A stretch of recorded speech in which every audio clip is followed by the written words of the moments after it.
السلام علیکم ورحمۃ اللہ وبرکاتہ نحمد ونصلی علی رسول الکریم اما بعد فاعوذ باللہ من الشیطان الرجیم۔ پیارے اسلامی بھائی اور بہنوں، حضور فرمانے لگے، اے عائشہ، اگر میں چاہوں تو سونے کے پہاڑ میرے ساتھ چلا کرے، میں جدھر جدھر جاؤں پہاڑ سونے کے میرے ساتھ ساتھ چلے، لیکن میں نے اپنے رب کی بارگاہ میں دعا کی ہے کہ مالک مجھے ایک دن روٹی دینا، ایک دن کا فاقہ دینا۔ اے اللہ، میں چاہتا ہوں جس دن تو مجھے سیر ہو کے کھانا دے اس دن میں تیرا شکر ادا کروں، اور جس دن مجھے فاقہ ہو اس دن میں ہاتھ اٹھا کے رب کی بارگاہ میں دعا کروں۔ یہ ہمارے نبی ہیں۔ اور آج کل ان کی امت کیا کرتی ہے؟ جتنا بھی ملے اتنا کم ہے، وہ دولت کے پیچھے بھاگتی ہے، دولت کمانے میں اپنی جوانی خرچ کر دیتی ہے اور اپنی آخرت کو بھول جاتی ہے۔ آج کل نبی کی امت کا یہ حال ہے۔ اور ہمارے نبی کیا کہتے ہیں، ذرا غور کریے پیارے اسلامی بھائی اور بہنوں، ہمارے نبی کیا کہتے ہیں اور نبی کی امت کیا کہتی ہے۔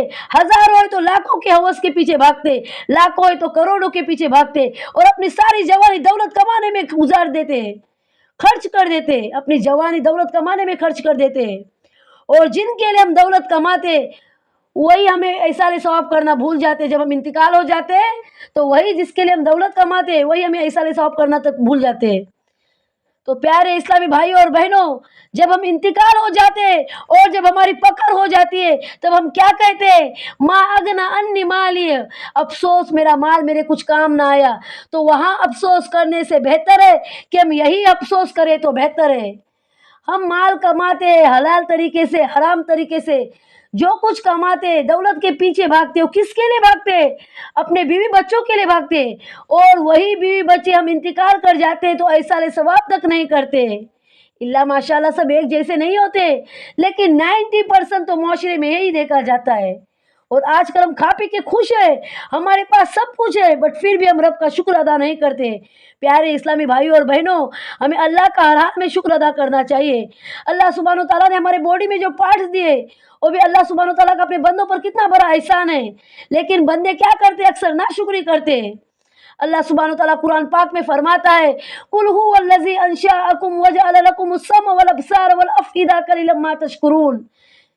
کہہ دو کہ وہی خدا ہے جس نے ہمیں آنکھیں دی، دل دیے، کان دیے، لیکن انسان اکثر ناشکری کرتا ہے۔ یہ سورہ ملک کی آیت نمبر 23 ہے۔ پیارے اسلامی بھائی اور بہنوں، قرآن کی تلاوت جب بھی کیا کرو ترجمے کے ساتھ کیا کرو، تاکہ تم جان لو کہ قرآن ہمیں کیا نصیحت کرتا ہے۔ پیارے اسلامی بھائی اور بہنوں، دنیا اسباب سے چلتی، آئی نو، وی آل نو، ہمیں دولت کمانی چاہیے، پیسے کی ضرورت ہے، لیکن اس قدر دولت کمانے کے چکر میں مت پڑو کہ ہم اپنی آخرت کو بھول جائیں۔ دولت کمانے کے پیچھے اس قدر مت پڑو کہ ہم اپنے آخرت کو بھول جائیں۔ اپنے آخرت کے لیے بھی بہترین اعمال کرو، اپنے آخرت کے لیے بھی نیک اعمال کرو اور اپنے آخرت کو بہترین بناؤ۔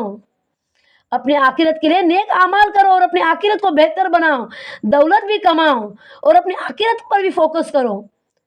ہم دولت کمائیں گے اور اپنے اولاد کے لیے، اپنے بیوی بچوں کے لیے چھوڑ کے جائیں گے، وہ آرام سے زندگی گزاریں گے اس دولت پہ، ہمارے لیے ایسا ثواب تک نہیں کریں گے، لیکن پکڑ کس کی ہوں گی؟ ہماری ہوں گی۔ دولت کمانے والوں کی پکڑ کی جاتی ہے کہ مال کہاں سے کمایا اور کہاں پہ خرچ کیا، مال کہاں سے کمایا اور کہاں پہ خرچ کیا۔ تو ہم وہاں پہ جائیں گے اور کیا کہیں گے؟ ما اغنا انی مالی، افسوس کہ میرا مال میرے کچھ کام نہ آیا۔ تو وہاں جانے کے بعد افسوس کرنے سے بہتر ہے کہ ہم دنیا میں ہی افسوس کریں تو بہتر۔ دنیا میں افسوس کرو، قبر میں جائیں گے اور افسوس کریں گے تو کیا فائدہ؟ وہاں سے تو کوئی آ نہیں سکتا ہے یہاں پہ اگین عمل کرنے کے لیے، نیک اعمال کرنے کے لیے۔ تو بہتر ہے کہ دنیا میں ہم ہیں، جب تک اعمال نامے کھلے ہیں ہمیں نیک اعمال کرنے چاہیے۔